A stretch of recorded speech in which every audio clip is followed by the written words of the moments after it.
नमो नमः।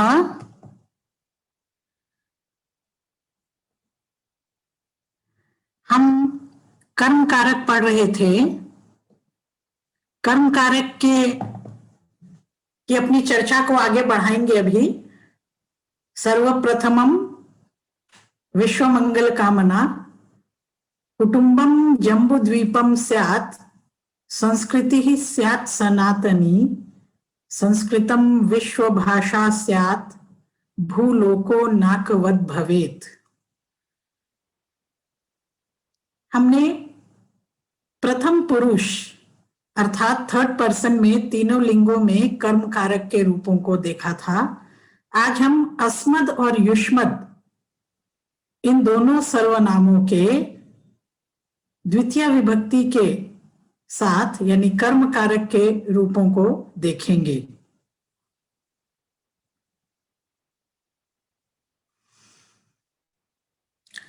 कर्म कारक को जैसा आप जानते हैं ऑब्जेक्टिव या एक्यूजिटिव केस भी कहते हैं।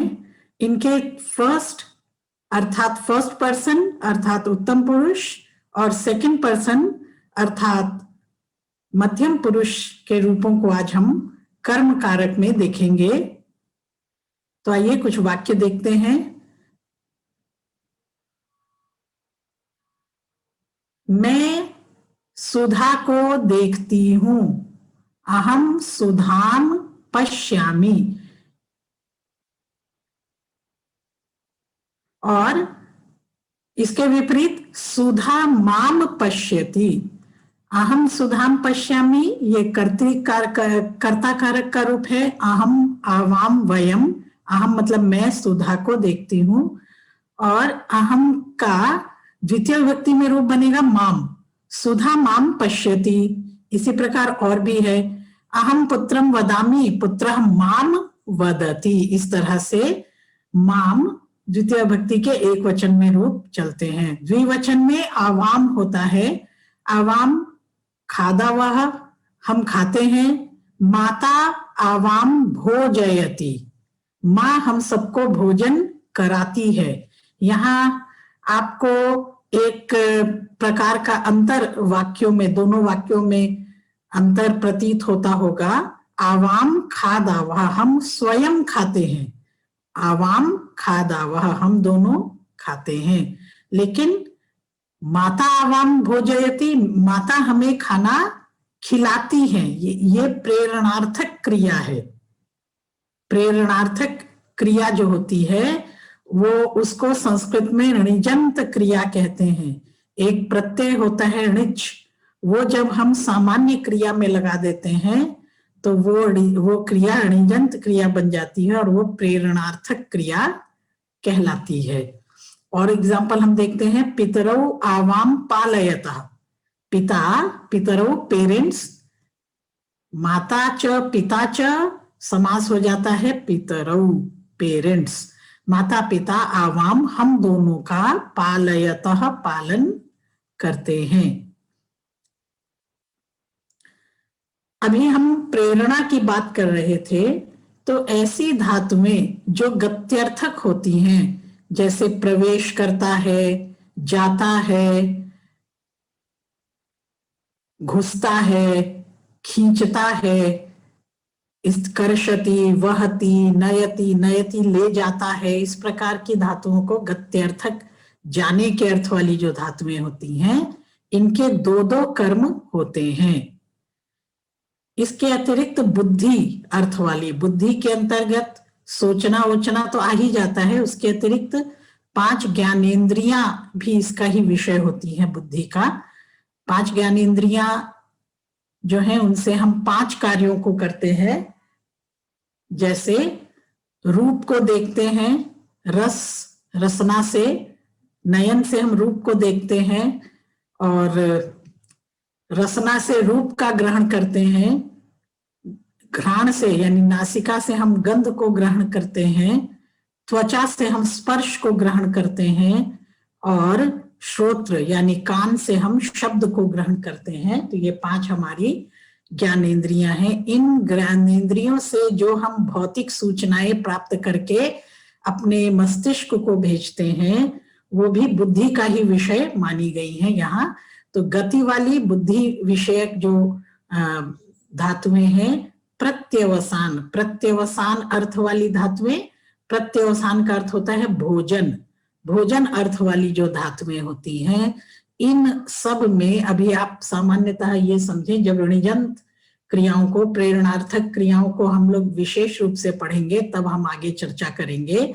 अभी आप 3 चीजें याद रखें, गति अर्थ वाली, बुद्धि अर्थ वाली और भोजन खाने के अर्थ वाली जो धातुएं हैं, इनमें 2-2 कर्म हुआ करते हैं।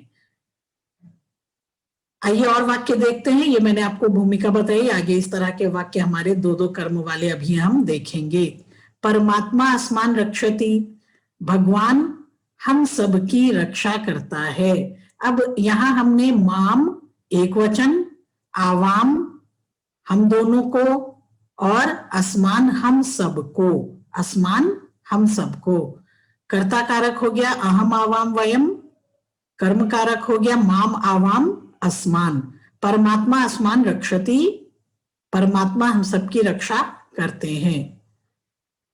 आगे देखते हैं। अब कर्तृवाच्य, ये कर्ता कारक का वाक्य हम देखते हैं। वयम गीतम श्रृणुमः, हम सब गीत सुनते हैं। वयम गीतम श्रृणुमः, हम गीत सुनते हैं। लेकिन कर्मवाच्य में करेंगे तो कन्ये अस्मान गीतम श्रावयतः, 2 कन्याएं हमें गीत सुनाती हैं।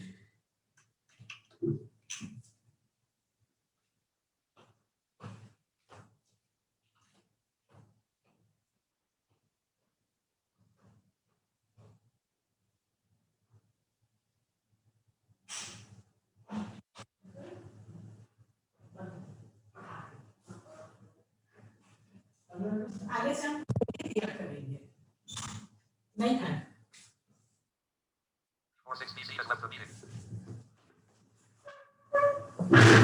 क्षमा करेंगे, कुछ कार्यवशात मुझे थोड़ा विलंब हुआ। तो हम लोग देख रहे थे श्रृणोमि श्रृणुवः, श्रृणुवः श्रृणुमः, वयम गीतम श्रृणुमः, हम सब गीत सुनते हैं। ये कर्ता कारक का वाक्य है। लेकिन लड़कियां हमें गीत सुनाती हैं। सुनना और सुनाना, सुनना जो है ये सामान्य क्रिया हो गई और सुनाना प्रेरणार्थक क्रिया हो गई। तो कन्ये अस्मान गीतम श्रावयतः, देखिए यहाँ क्योंकि ये बुद्धि विषयक धातु है, सुनना सुनाना, इसलिए इसके 2 कर्म है। जब भी ये बुद्धि विषयक धातुएं णिच प्रत्ययांत होंगी यानी प्रेरणा के अर्थ में होंगी तो इनके 2-2 कर्म हुआ करेंगे। कन्ये अस्मान गीतम श्रावयतः, 2 कन्याएं हमें, अस्मान यहां भी द्वितीय लगी, ये भी कर्म है, और गीतम में भी कर्म कारक है। इसी तरह से वयम संस्कृतम पठामः, हम संस्कृत पढ़ते हैं, और आचार्या हम सबको संस्कृत पढ़ाती हैं। तो आचार्याः अस्मान संस्कृतम पाठयन्ति। अब यहाँ भी 2 कर्म हैं। पढ़ाना जो है ये भी बुद्धि का विषय है, तो ये बुद्धि विषयक धातुएं हैं। आचार्याः अस्मान, ये आदर के अर्थ में बहुवचन लगता है, ये आप जानेंगे, माता पिता गुरुजनों या बड़े भाई इत्यादि के साथ। हिंदी में भी आप बहुवचन का प्रयोग ही करते हैं। अगर कोई सम्मानित व्यक्ति आते हैं उनके साथ भी आप बहुवचन का प्रयोग करते हैं। आप याद रखेंगे संस्कृत में एक नियम, आदरार्थे बहुवचनम, ये नियम ये हिंदी में भी संस्कृत से ही आया है। आदरार्थे बहुवचनम, आदर के अर्थ में एक व्यक्ति के लिए भी आप बहुवचन का प्रयोग करेंगे। आचार्याः अस्मान संस्कृतम पाठयन्ति, आचार्या हम सबको संस्कृत पढ़ाती हैं।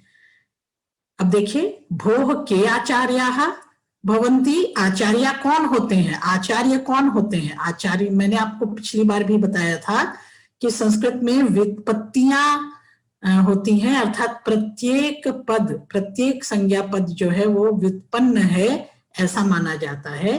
तो आचार्य की व्युत्पत्ति क्या होती है? ये अस्मान युष्मान सर्वान जनान स्वकीयाचरण द्वारा सन्मार्गेषु प्रेरयन्ति ते आचार्याः। आचार्य वे होते हैं जो हम सबको, आपको सबको अपने आचरण के द्वारा सन्मार्ग पर प्रेरित करते हैं, वे आचार्य होते हैं। आचार्य मात्र वे नहीं होते जो कुछ सूचनाएं जो पुस्तक में लिखी हुई हैं उनको आप तक पहुंचाएं, वे मात्र आचार्य नहीं होते।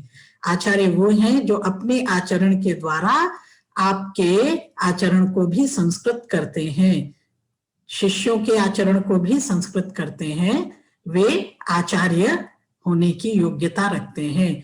आपको ये ध्यान रहे कि सनातनी संस्कृति में, क्योंकि संस्कृत को सनातन से अलग नहीं कर सकते, इसलिए मैं बीच बीच में बताना मेरे लिए आवश्यक हो जाता है कि हमारे यहाँ अध्यापक मतलब जो पढ़ता है और पढ़ाता है यानी अध्ययन में यानी स्वाध्याय में जो सहायता करता है वो अध्यापक हो गया।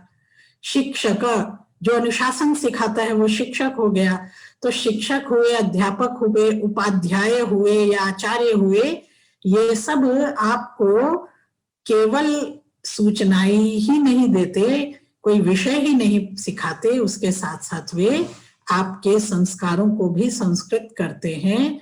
और हमारे यहाँ ऐसा नहीं है सनातनी संस्कृति में कि जो उन्होंने कह दिया वही ब्रह्म वाक्य है। सनातनी संस्कृति दूसरी ब्राह्मिक जो रिलीजन है, जो अब्राहम को मानने वाले जो संप्रदाय या धर्म है, उन सब से इसलिए इसमें अंतर आता है क्योंकि हमारे यहाँ सिखाने वाले जितने भी लोग हैं वो कभी अपना अनुयायी नहीं बनाते, वो आपको सीकर्स बनाते हैं, वे आपको एक्सप्लोरर बनाते हैं, वो आपको हमेशा इस बात के लिए, सदा इस बात के लिए प्रेरित करते हैं कि हमने आपको मार्ग दिखाया, अब आप अपने लिए स्वयं अन्वेषण करें कि आपके लिए उचित क्या हो। स्वाध्याय पर बहुत बल दिया गया, यहाँ पर अनुयायी नहीं बनाया जाता, फॉलोअर्स नहीं बनाते, वी आर द सीकर्स, है ना। तो इसी को प्रतिबिंबित करने वाले हमारे सारे के सारे शब्द हैं। जैसे जब हम आचार्य कहते हैं, उपाध्याय कहते हैं, शिक्षक कहते हैं, अध्यापक कहते हैं, जो गुरु कहते हैं, जो भी कहते हैं, वो केवल हमारे यहाँ पथ प्रदर्शक मात्र होते हैं। वो कभी भी ये नहीं कहते जो हमने कह दिया वही अंतिम वाक्य है, उसके आगे आप नहीं जा सकते। आप में ये क्षमता है, आप चाहें तो उससे अधिक भी अनुसंधान कर सकते हैं, कुछ भी शोध कर सकते हैं, और उसके लिए आपको पूरी तरह से प्रेरित किया जाता है। अब और देखते हैं, त्वम ब्रवीषि, तुम बोलते हो, अहम त्वाम ब्रवीमि, मैं तुमको बोलता हूं। यहाँ बोलने का अर्थ है, देखिए, तो यहाँ पर एक ही कर्म है। त्वम मंदिरम प्रविशति, तुम मंदिर में प्रवेश करते हो, लेकिन द्वारपालः त्वाम मंदिरम प्रवेशयति, यहाँ पर गति धातु है प्रेषयति, प्रविशति सामान्य क्रिया, प्रेषयति ऋजंत क्रिया, प्रेरणार्थक क्रिया। तो द्वारपाल तुमको मंदिर में घुसाता है। यहाँ पर दो कर्म हो गए क्योंकि गत्यर्थक धातु है प्रेरणार्थक। द्वारपालः, दो कर्म कौन कौन से हैं? त्वाम और मंदिरम, तुमको मंदिर में प्रवेश कराता है। इसी तरह से अब देखिए, खाने के अर्थ वाली धातुओं कुछ को हम लोग देख लेते हैं। युवाम दुग्धम पिबथः, सामान्य क्रिया, तुम दोनों, त्वम युवाम यूयम, द्विवचन में युवाम, तुम दोनों दूध पीते हो, युवाम दुग्धम पिबथः। लेकिन जननी युवाम दुग्धम पाययति, पाययति मतलब पिलाती है, ये फिर प्रेरणार्थक क्रिया हो गई। और इसी के कारण, प्रेरणार्थक क्रिया होने के कारण और भोजन विषयक होने के कारण इसके दो कर्म हैं। दो कर्म कौन कौन से हैं? युवाम और दुग्धम। जननी अर्थात माता, ये तो कर्ता हुई, युवाम तुम दोनों को, और दुग्धम, ये दोनों कर्म है। युवाम दुग्धम पाययति, पिलाती है। युवाम श्लोकम स्मरथ, स्मरथः, तुम दोनों श्लोकों को याद करते हो। युवाम श्लोकम स्मरथः, तुम दोनों श्लोकों को याद करते हो। लेकिन जनकः युवाम श्लोकम स्मारयति, स्मरथः और स्मारयति। पिताजी क्योंकि एक है इसलिए स्मारयति का प्रयोग हुआ है। जनकः एक वचन है। तुम दोनों को युवाम और श्लोकम दोनों में कर्म कारक है, श्लोक याद कराते हैं। अब यहां भी बुद्धि विषयक है, ये आप देख लें। और युवाम चित्रम पश्यतः, तुम दोनों चित्र को, एक चित्र को तुम दोनों देखते हो, लेकिन छायाकारः जो फोटोग्राफर है वो आपको युवाम चित्रम दर्शयति, पश्यति दर्शयति, पश्यति देखता है, दर्शयति दिखाता है। ये प्रेरणार्थक क्रिया है, इसलिए यहाँ पर ये बुद्धि विषयक है, इसलिए इसमें दो कर्म हुए। कौन कौन से? युवाम और चित्रम। अब बहुवचन के कुछ रूप देख लेते हैं। यूयम नृत्यम पश्यथ, पश्यसि पश्यथः पश्यथ, यूयम के साथ पश्यथ, यूयम नृत्यम पश्यथ, तुम सब नृत्य देखते हो। लेकिन नर्तकः युष्मान नृत्यम दर्शयति, लेकिन जो नर्तक है वो युष्मान तुम सबको नृत्य को दिखाता है। या फिर बुद्धि विषयक धातु है दृश्य धातु इसलिए उसमें इसमें दो कर्म हो गए प्रेरणा की स्थिति में। नटः युष्मान नाटकम दर्शयति, नट जो अभिनेता है वो नट अभिनेता को कहते हैं, तुम सबको नाटक दिखाता है। सह त्वाम गीतम श्रावयति, वह तुमको, त्वाम और गीतम दोनों कर्म है, तुम दोनों को गीत सुनाता है वह। यूयम पुष्पगंधम जिघ्रथः, अब देखिए कर्ता कारक में पुष्प का गंध सूंघते हो, लेकिन मालाकारः, लेकिन माली युष्मान पुष्पगंधम घ्रापयति, जिघ्रति घ्रापयति, ये निजंत प्रेरणार्थक क्रिया हो गई। मालाकारः अर्थात माली तुम सब माली युष्मान तुम सबको पुष्पगंधम पुष्प की गंध सूंघाता है, घ्रापयति, प्रेरणा में प लग गया, पुक का आगम हो जाता है। यूयम ब्रेल शब्दान स्पृशथ, तुम सब ब्रेल के शब्दों को स्पर्श करते हो, लेकिन ब्रेल शिक्षकः युष्मान ब्रेल शब्दान स्पर्शयति, स्पृशति स्पर्शयति, लेकिन ब्रेल के जो शिक्षक हैं वो आप लोगों को ब्रेल के शब्दों का स्पर्श कराते हैं। ये भी बुद्धि विषयक हुआ। अब हमें थोड़ा सा ये ध्यान देना है, आपने पंचभूतों को तो सीखा ही है, पंचभूत जानते हैं, हमारा शरीर पंच तत्वात्मक शरीर है, पांच भूतों से मिलकर बना है, इसीलिए हमारे जगत को भी भौतिक जगत कहते हैं। भौतिक जगत जो पांच भूतों से मिलकर बना है। मुझे लगता है कि आप सबको पता होगा कि कौन से पांच भूतों से मिलकर ये जगत बना है। ये बहुत वृहत इस पर चिंतन हुआ है प्राचीन दर्शनों में, और सब लोग आज तक सभी वैज्ञानिक इसी को मानते आए हैं। कौन से पांच भूत हैं? ये पांच द्रव्य हैं, पृथ्वी, जल, तेज, वायु और आकाश। पृथ्वी, जल, तेज, वायु और आकाश। आकाश का मतलब जो ऊपर दिखता है वो आकाश नहीं, आकाश का मतलब है स्पेस, अर्थात खाली स्थान। तो ये पांच द्रव्य हैं। इन पांच द्रव्यों के पांच गुण होते हैं, द्रव्यों में ही गुण रहते हैं, ये तो आपको पता ही है। अगर शर्ट नीली है या कमल नीला है तो नीलापन कमल के रहने पर ही रहेगा, जैसे ही कमल समाप्त हो जाएगा नीलापन भी समाप्त हो जाएगा, नीलम कमलम। उसी प्रकार से ये जो पांच द्रव्य हैं, पृथ्वी, जल, तेज, वायु और आकाश, इन पांच द्रव्यों के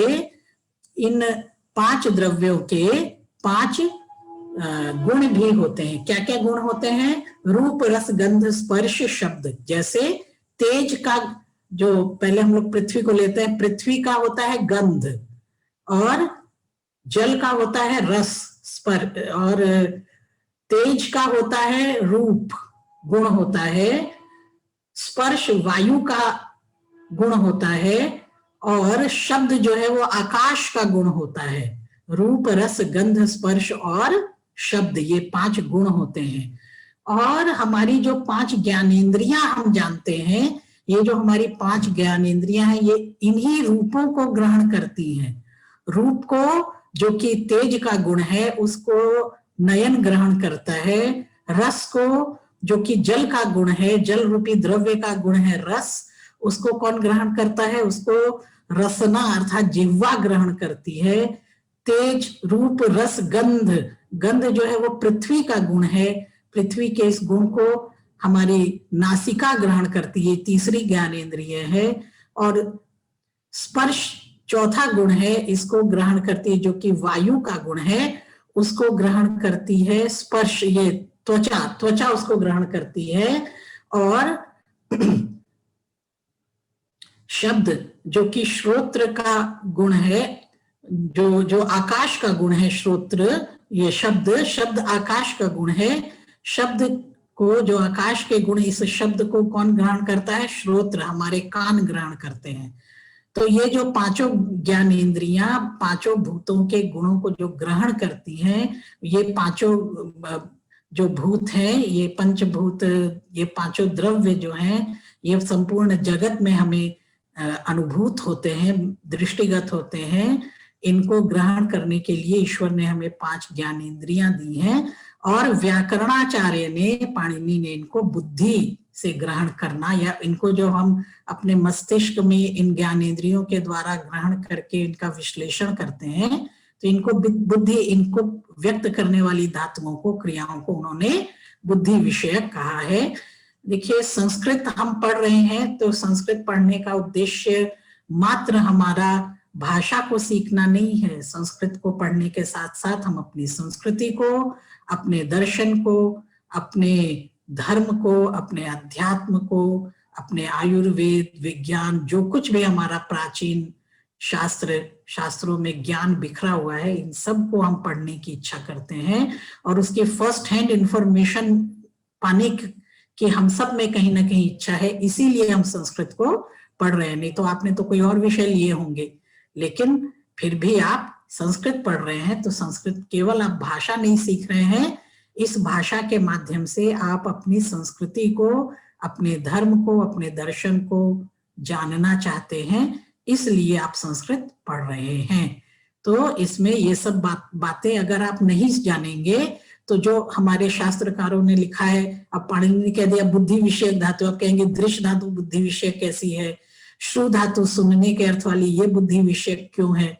तो ये हमने आज समझा कि ये ज्ञानेंद्रिय है और हमारी बुद्धि में इनका विश्लेषण होता है, ये इनके द्वारा प्राप्त पदार्थों का हमारी बुद्धि में विश्लेषण होता है, इसलिए इनको बुद्धि विषयक कहा गया है। तो हम लोग युष्मद और अस्मद, जो हमने रूप आज इसके वाक्यों को देखा है, इनके हम रूप एक बार प्रथमा और द्वितीय के देख लेते हैं। अस्मद के रूप होते हैं अहम, कर्ता कारक में अहम, आवाम, वयम, और कर्म कारक में माम, आवाम, अस्मान, एक वचन, द्विवचन, बहुवचन। इसी तरह युष्मद के रूप होते हैं कर्ता कारक में त्वम, युवाम, यूयम, और कर्म कारक में त्वाम, युवाम और युष्मान। मुझे लगता है कुछ समय होगा, अभी हम लोग एक कथा सुन लेते हैं छोटी सी, मैं आपके लिए लाई हूं, क्योंकि ये सब थोड़े गंभीर विषय थे, व्याकरण सीखना या फिर भाषा सीखना। तो एक सरस कथा है, हमारे यहाँ 2 बहुत प्रमुख एक कथाकार हुए हैं, जैसे हितोपदेश एक कथा ग्रंथ हमें मिलता है, और एक पंचतंत्र, ये कथाएं बहुत प्रसिद्ध हैं, केवल भारत में ही नहीं पूरे विश्व में इनका प्रचार प्रसार है। तो एक कथा है वाचालः कच्छपः। वाचाल यानी बोल बहुत अधिक बोलने वाला, बड़ बोला या बहुत अधिक बोलने वाला कछुआ। कुछ लोग ऐसे होते हैं जिनको अपनी वाणी पर नियंत्रण नहीं होता, मतलब अच्छी या बुरी जैसी भी सही, वो बहुत बोलते हैं, बहुत अधिक बोलने की उनकी आदत होती है। इस कथा से ये सिखाने का प्रयास किया है कि मनुष्य को अपनी दुर्बलताओं को पहचान कर उन पर नियंत्रण करना सीखना चाहिए। एक बार हम इस कहानी को वर्तमान काल में ही पढ़ेंगे, क्योंकि अभी हम भविष्यत काल या भूतकाल तक नहीं गए हैं, अभी हम वर्तमान काल में ही हैं। तो एक तालाब में एक कछुआ निवास करता है। इसको संस्कृत में सुनिए। एकस्मिन लघु तड़ागे एकः कच्छपः निवसति, रहता है। वह वाचाल है, बहुत बोलता है। वह सह वाची, वह सदा वार्तालाप में संलग्न रहा करता है, लगा रहा, सदा ही वो वार्तालाप में लगा रहता है। सह सर्वदा वार्तालापे संलग्नः भवति, इस कारण वह सदा जीव जंतुओं का वहां बाहुल्य बना रहता है उस तड़ाग में, क्योंकि वो बहुत बोलता है, लोगों को अच्छा लगता है, तो सभी जीव जंतु वहां झुंड बनाकर रहते हैं। अनेन हेतुना, इस कारण से तत्र सदा जीव जंतु नाम बाहुल्यम दृश्यते, वहां प्रायः जीव जंतुओं का बाहुल्य देखा जाता है। एक दिन वहां 2 बगुले आते हैं। एकदा तत्र 2 बकौ आगच्छतः, वे दोनों जल पीकर आकाश में उड़ जाते हैं। तौ जलम पीत्वा आकाशे उड्डयतः, उसके बाद एतद् दृष्ट्वा कच्छपः अपि आकाशे डयितुम इच्छति। तो क्या होता है, एतत् दृष्ट्वा, यह देखकर, कच्छपो अपि, कछुआ भी आकाश में डयितुम, उड़ने की इच्छा करता है। अगले दिन जब वे दोनों बगुले वहां फिर से आते हैं, तो इसके लिए हम कहेंगे अग्रिमे दिने यदा बकौ तत्र पुनः आगच्छतः, तब क्या होता है, तब कच्छप जो कछुआ होता है वो उन दोनों को पूछता है। कच्छपः तौ पृच्छति, देखिए द्विवचन है इसलिए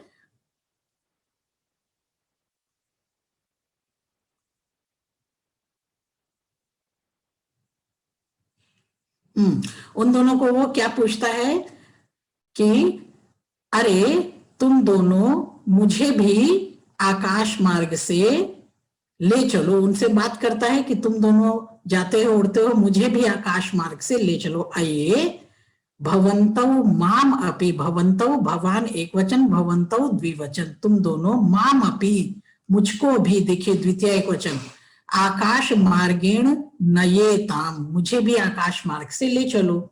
यह सुनकर एक बगुला कहता है, एतत् श्रुत्वा एकः बकः कथयति, क्या कहता है, आवाम खगौ, हम दोनों तो पक्षी हैं, लेकिन तुम कैसे आकाश में संचरण करोगे। परम भवान कथम आकाश संचरणम करिष्यति, तब कछुआ बार बार प्रार्थना करता है। कच्छपः वारं वारं प्रार्थयति, तब दोनों बगुले कहते हैं, बकौ वदतः, क्या कहते हैं, भवतु आवाम त्वाम नेष्याव, ठीक है तुम इतना कहते हो तो आवाम हम दोनों, त्वाम तुमको, नेष्यावः मध्यम नेष्यावः उत्तम पुरुष द्विवचन, हम दोनों तुमको ले जाएंगे, परंतु तुमको चुप रहना होगा।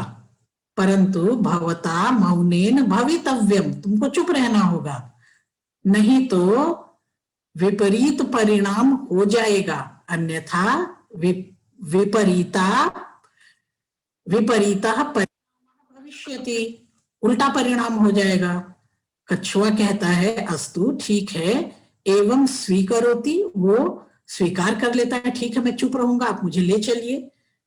अगले दिन दोनों बगुले मुंह में एक छड़ी को, एक डंडे, लकड़ी को लेकर उस तालाब के पर फिर से आते हैं। अग्रिमे दिने बकौ मुखेन एकाम यष्टिम गृहीत्वा तड़ागम आगच्छतः, तौ कच्छपम वदतः, वे कछुए को क्या कहते हैं, यष्टिम मध्य भागे स्वमुखेन गृह्णातु, अपने मुख से बीच में दोनों, उस लकड़ी के दोनों कोनों को दोनों पक्षी पकड़ लेते हैं और कहते हैं यष्टिम मध्य भागे, बीच बीच से तुम अपने मुख से स्वमुखेन गृह्णातु, अपने मुख से तुम यष्टि को, उसको लकड़ी को तुम बीच में अपने मुंह से पकड़ लो। परंतु स्मरतु, लेकिन याद रखना, आकाश संचरण समये मुखोद्घाटनम न करणीयम, आकाश में जब हम संचरण करेंगे, घूमेंगे, विहार करेंगे, उस समय में मुखोद्घाटनम न करणीयम, मुख को आप उद्घाटित मत करना, मुंह मत खोलना। एवं एवं करिष्यामि, ऐसा ही करूंगा। इति उक्त्वा कच्छपः यष्टिम मुखेन गृह्णन् तिष्ठति। इति उक्त्वा, यह कहकर, जो कछुआ है यष्टिम, यष्टि को, उस लकड़ी को, बीच में दोनों तरफ दो पक्षी हैं, बीच में वो कछुआ जो है वो यष्टि को मुखेन गृह्णन् तिष्ठति, मुख पकड़कर रहता है। तस्याः यष्ट्याः अन्त्यभागौ मुखेन गृहीत्वा गगने डयितुम आरभेते, कहते हैं तस्या, तब उसके बाद क्या होता है, बकौ, वे दोनों बगले क्या करते हैं, तस्याः यष्ट्याः अंत्य भागौ, उस यष्टि के अंत भागों को, यानी किनारों को, दोनों किनारों को, दोनों मुखेन गृहीत्वा, मुख से पकड़कर, गगने डयितुम आरभेते, आरभते एक वचन, द्विवचन में आरभेते, वो गगन में उड़ना आरंभ कर देते हैं। यावत् तौ बकौ उपरी उपरी गगनम गच्छतः, जैसे जैसे, यावत् जैसे जैसे, तौ बकौ वे दोनों बगुले, उपरी उपरी गगनम गच्छतः गगन में ऊपर ऊपर जाते हैं, तावत् तभी, तब, भूमौ सौंदर्य छटाम दृष्ट्वा मुग्धा भूत्वा सह वाचालः कच्छपः सपदि मुखम उद्घाट्य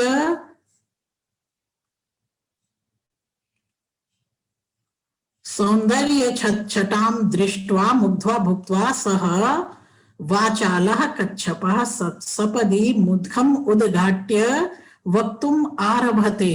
थोड़ा लंबा वाक्य है, आप देखें इसको।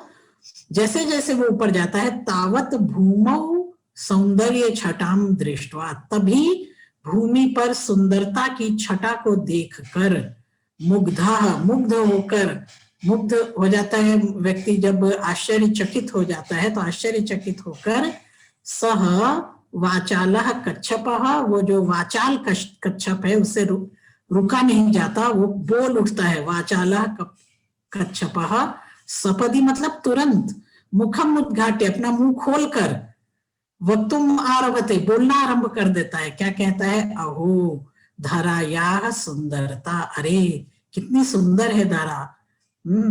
तस्मिन् क्षणे एव स आकाशात जले पतति, उसी क्षण वह आकाश से जल में गिर पड़ता है। और कथा का सार क्या है, जैसा कि मैंने आरंभ में आपको कहा था, अस्माभिः स्वकीये दौर्बल्ये नियंत्रणम विधातव्यम, हमें अपनी दुर्बलताओं को पहचान कर उन पर नियंत्रण अवश्य करना सीखना चाहिए।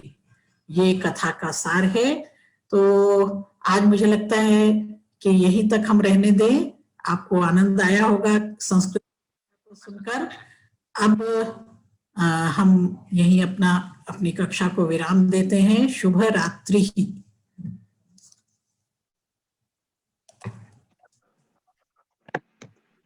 तो आज की कक्षा यहाँ पर समाप्त होती